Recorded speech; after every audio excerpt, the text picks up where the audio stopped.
My brother-in-law looked me dead in the eye at Thanksgiving and asked, "When are you gonna get a real life?" I set my fork down, smiled and said, "Right after you stop lying to my sister." His face went white. My mother pointed at the front door like she was directing traffic away from a car wreck. 6 months later, that whole family found out exactly how right I was, and none of them have looked at him the same way since. I'm 29 years old, and I need to tell you about the dinner that ended with my sister crying into a cloth napkin, my brother-in-law looking like he'd swallowed a bee, and my own mother telling me to leave the house I grew up in. I said the thing that caused all of it. I'm not sorry I said it. I might be sorry about how I said it. Stick with me and you can decide for yourself. The setup.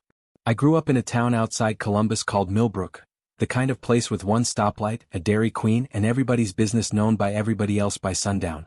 I'm the middle of three. My older sister Renee is 33. My younger brother Marcus is 26. And I'm Danny, the one who apparently disappeared the moment I stopped being either the oldest or the youngest.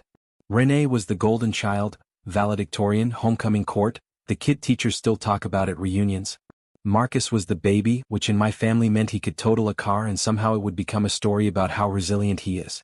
I was the connective tissue nobody thought about. The chapter you skip to get to the good part. My dad, Gary, played linebacker in college until his shoulder gave out senior year, and he never really stopped talking about it. He sells cars now, and he narrates his own life like a highlight reel that peaked in 1994. My mom, Carol, spent 3 decades smoothing over whatever mess my dad left behind, and somewhere in there she confused keeping the peace with keeping things fair. They are not the same thing. I learned that the hard way more than once. The favoritism in my house was never subtle. If Renee brought home a B, the teacher was incompetent. If I brought home an A, that was simply the baseline expectation. When Renee wanted to go out of state for school, my parents took out a loan without blinking.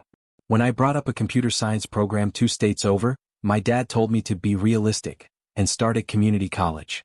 So I did. Then I transferred. Then I graduated. Then I built an actual career in cybersecurity consulting. None of that ever seemed to register. To my family, I was still the kid who started at community college, full stop, end of sentence. Then Chase showed up. Enter Chase.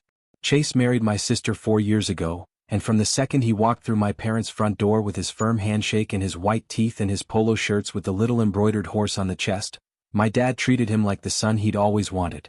They'd sit on the back porch with bourbon talking about the stock market like they were auditioning for a financial news channel, while I sat right there having actually closed something real that week and got a grunt in response. It wasn't only my dad. The whole gravitational center of our family shifted the day Chase arrived. Holidays got scheduled around his work trips. Dinner conversation orbited his opinions, his fantasy football league, his big year at the medical device company where he worked sales. I told my family I'd gotten promoted once mid-sentence, and my mother cut me off to ask Chase if he wanted more sweet tea. She heard glass empty before she heard promotion. Chase knew exactly what he was doing. It wasn't passive. He was actively climbing to the top of the family hierarchy, and one of his favorite rungs on that ladder was me. He'd throw little jabs my way, always wrapped in a joke so nobody could call him on it. "Danny, you still doing the computer thing? I could never sit at a desk all day, man. I'd lose my mind. Hey, when you gonna get a real office? Or you just working from the couch in your underwear?" Everyone would laugh. My dad laughed hardest of all. I let it slide for years. I'm not naturally confrontational. I'm the guy who gets the wrong order at a restaurant and eats it anyway so the waitress doesn't feel bad. But there's a difference between being easygoing and being a doormat, and somewhere along the way I'd crossed that line without noticing. At first, I told myself it didn't matter what Chase thought of me. Then I found out it wasn't just me he was lying to. The garage. About 7 months before the dinner that broke everything open, I stopped by Renee and Chase's place to drop off a birthday gift for my niece, Poppy. She just turned 4 and I'd gotten her a stuffed elephant nearly as big as she was. The front door was locked, so I let myself in through the garage, and that's when I heard Chase in the kitchen on the phone laughing. "Yeah man, she's clueless. Renee doesn't check anything. I've got more freedom than a teenager with a fake ID."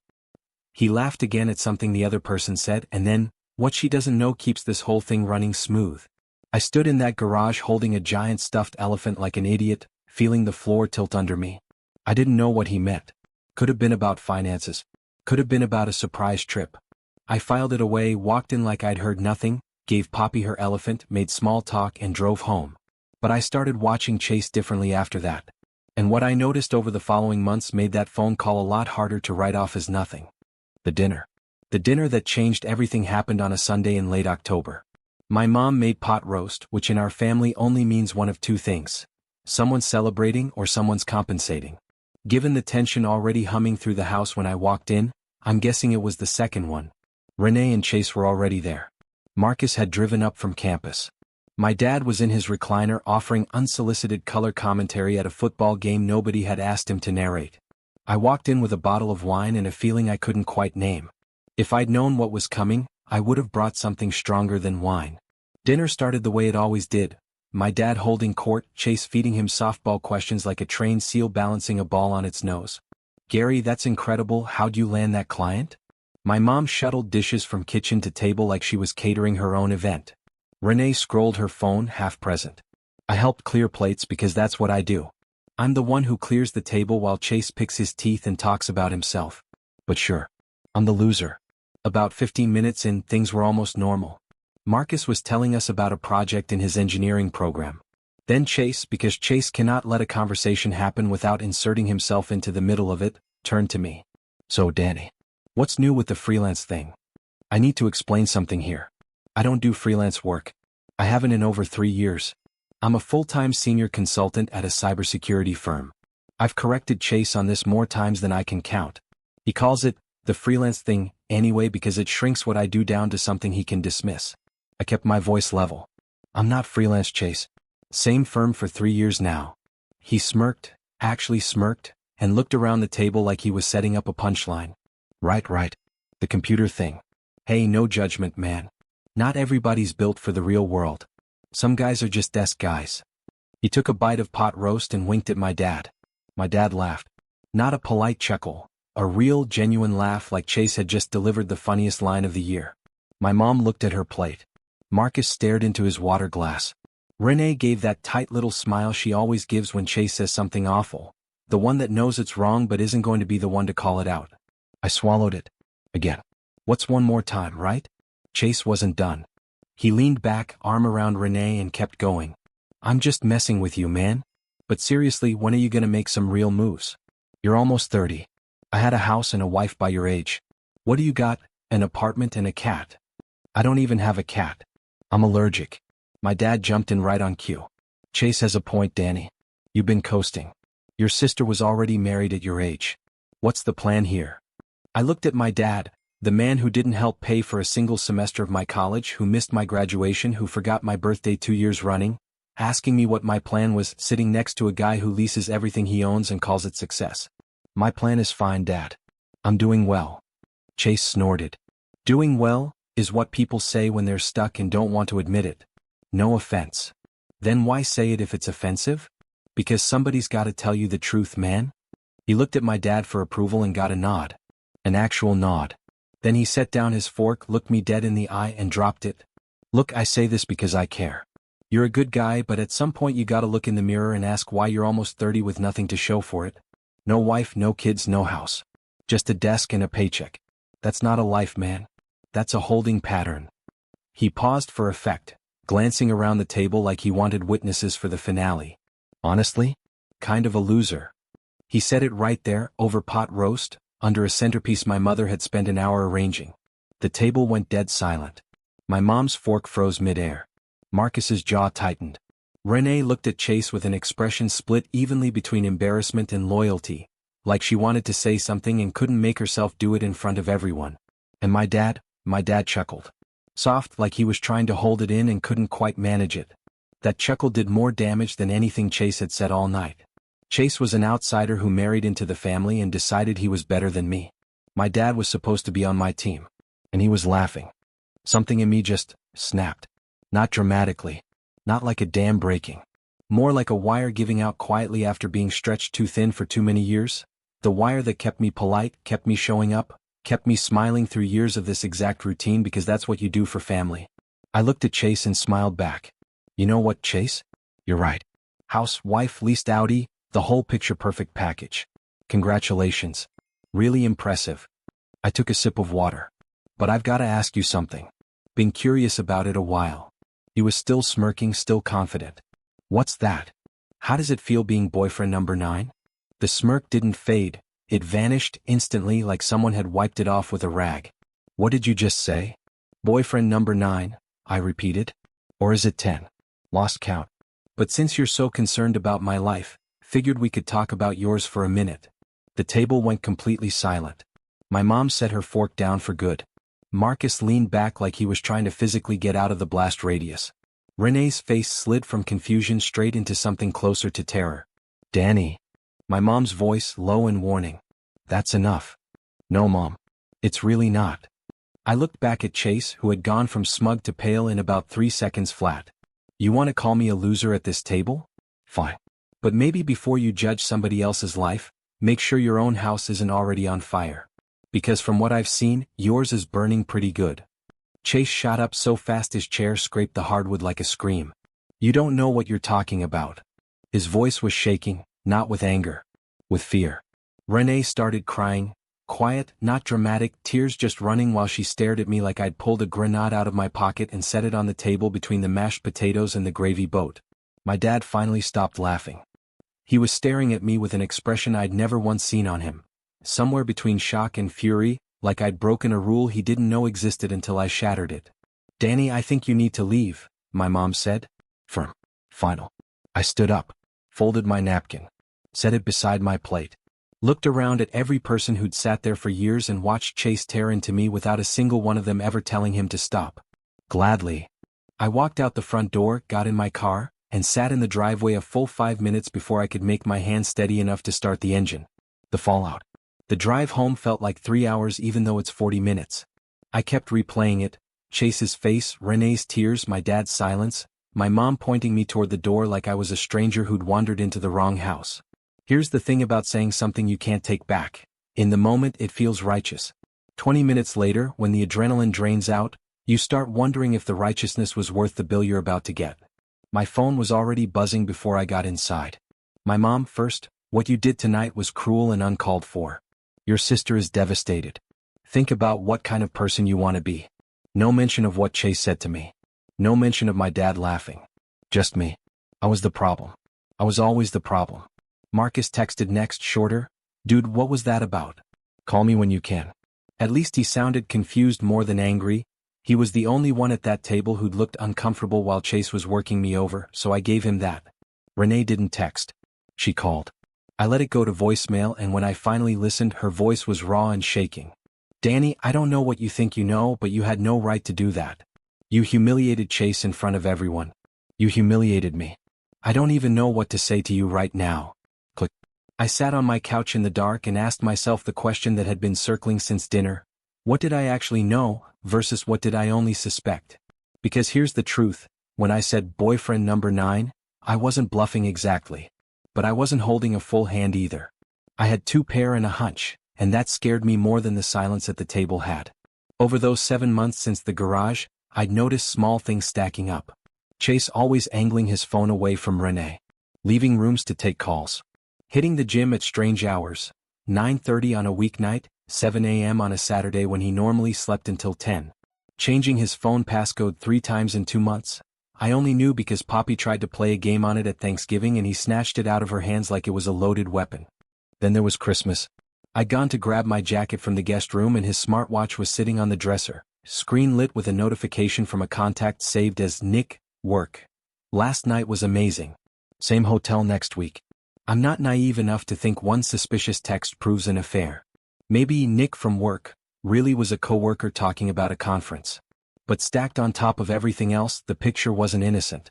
And in the weeks after that dinner, I started wondering if I'd blown up my whole family over a suspicion I couldn't actually prove. That should have been the end of it. Unfortunately, it wasn't. The guilt was suffocating.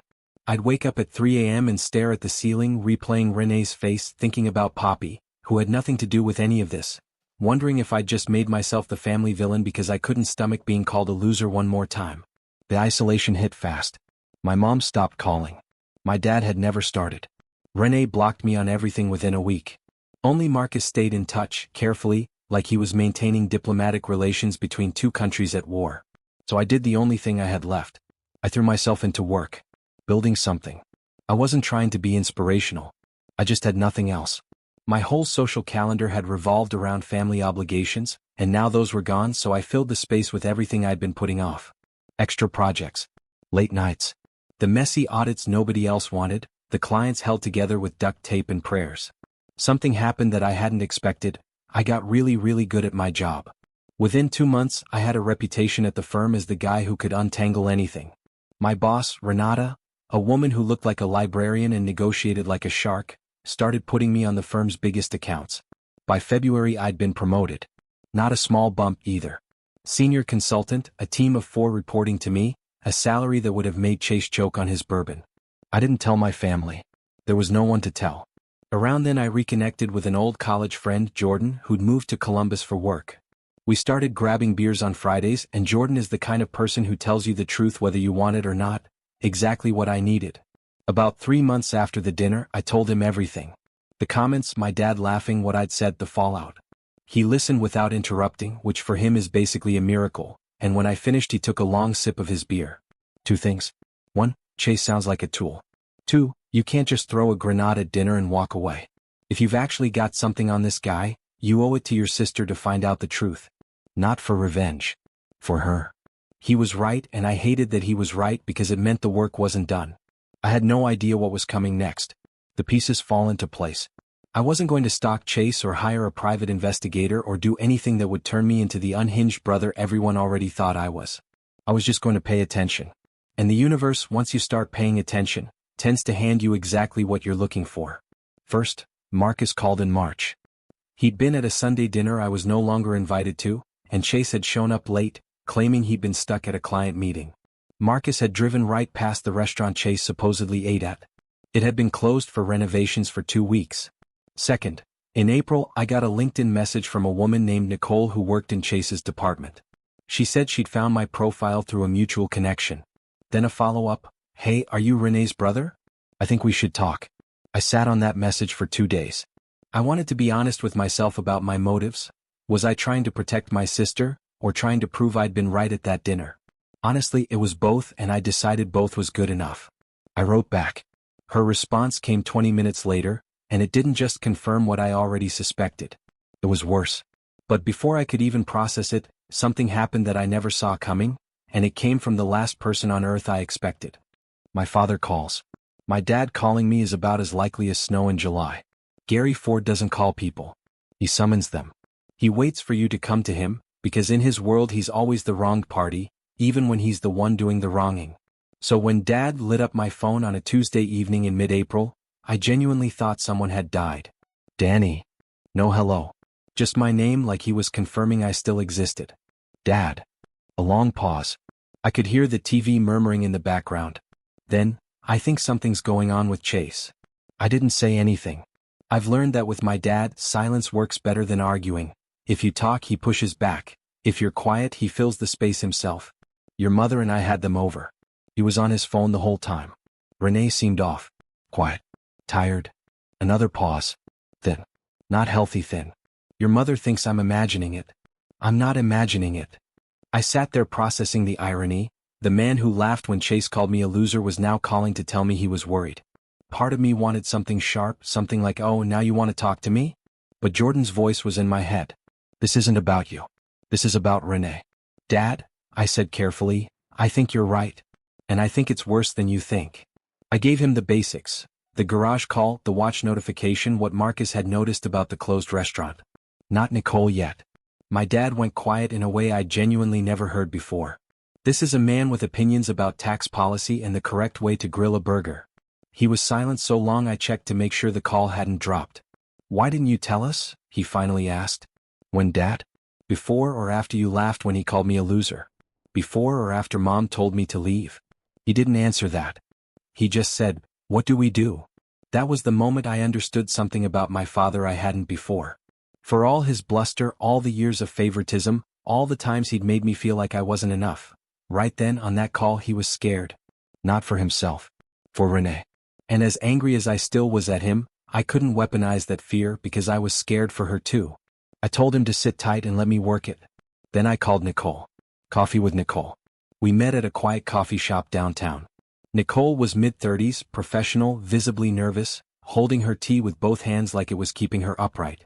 "I don't want to be in the middle of anything," she started. "Then why reach out?" Because I've watched this happen for over a year and it's eating me alive. She worked in Chase's department. Everyone there knew. Chase had been seeing a woman named Vanessa from the company's Charlotte office. Not a fling, a sustained relationship going on 14 months. Hotel rooms in whatever city Chase claimed to have client dinners in. Occasionally in town when Renee was visiting a friend out of state. She showed me screenshots a coworker had shared with her. I won't describe them. They left zero room for misinterpretation. This wasn't flirting. This was a full relationship, and Chase wasn't even bothering to hide it from his coworkers. Only from Renee. I thanked her, promised to keep her out of it as much as I could, and drove home. Then I sat on my couch for 2 hours deciding what to do next. Here's where I could have gone wrong. I could have gone straight to Renee, forwarded the screenshots, and let the whole thing detonate on its own. But I'd already learned what happens when I drop bombs without a plan. I become the villain no matter how right I turn out to be. So this time I decided to be strategic. Not for revenge. For Renee. I called Jordan. I called Marcus. I called my dad. The plan. Jordan was the strategist. You can't just hand Renee a folder of screenshots from a coworker she's never met. Chase will call it fabricated, turn it around on you. She needs something she can't argue with. Marcus became recon. Still going to family dinners, still playing the neutral party, he started quietly tracking Chase's patterns, his excuses, his schedule. Within 2 weeks he documented 4 separate lies. A client meeting that never existed. A gym visit when the gym was closed for maintenance. A rain-soaked Saturday golf game. My dad was the hardest piece to manage. He wanted to drive to Chase's office and confront him directly. I talked him down twice. Dad, if you go in swinging, Chase plays the victim and Renee sides with him. We do this right or we don't do it. Since when did you get so calm about things? Since I figured out that being angry and being effective aren't the same thing. That might have been the first time my father actually looked at me, not the kid who started at community college, not the guy standing next to Chase. Me. The plan came together in May. Marcus confirmed Chase's pattern held solid. Every other Thursday, a late client dinner, that was really a hotel room across town. Nicole's information gave us enough corroboration that we didn't need a confession. We just needed Renee to see it herself. The idea was simple. On the next Thursday Chase claimed to be out of town. Marcus would invite Renee and Poppy over for a casual family dinner. I'd be there too, my first time back since October. Midway through, my dad would casually suggest calling Chase to join them.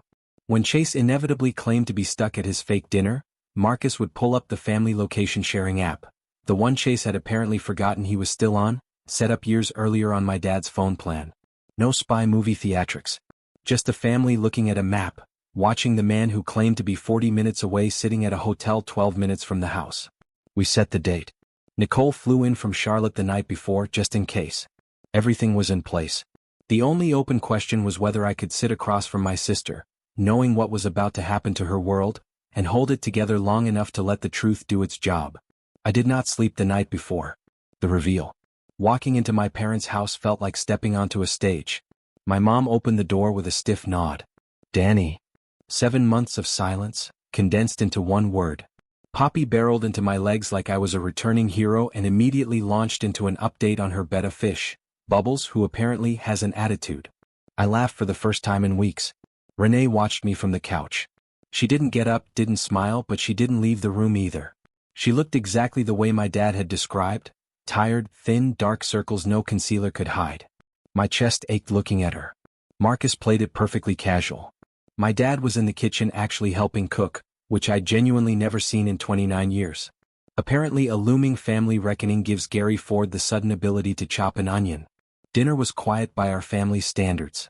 Poppy carried the conversation, which is impressive for someone who still confuses Thursday with Saturday. About 45 minutes in, my dad set down his fork and looked at Renee. Why don't you call Chase, tell him to swing by? Plenty of food. Renee hesitated. He's got a client dinner tonight. On a Thursday? My mom asked, a little too on cue since my mother has never in her life questioned anyone's schedule before. It's a big account he's been working. Renee said, the way people repeat something so many times the words stop meaning anything. Just try him, Marcus said, phone already out? Maybe he can swing by after.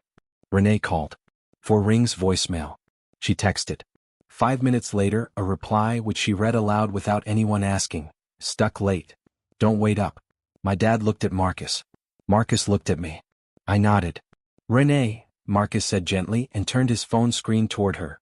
The family map app, Chase's little blue dot sitting still on a hotel off Route 9, 12 minutes from where we sat. Renee stared at the screen for what felt like a full minute but was probably 10 seconds. That's got to be a glitch. It's not a glitch, honey, my dad said, and for once there was no bluster in it. Just quiet and sad. That's when her face started to change. The denial cracked and whatever wall she'd been holding up, maybe for years, started coming down. How long? She whispered.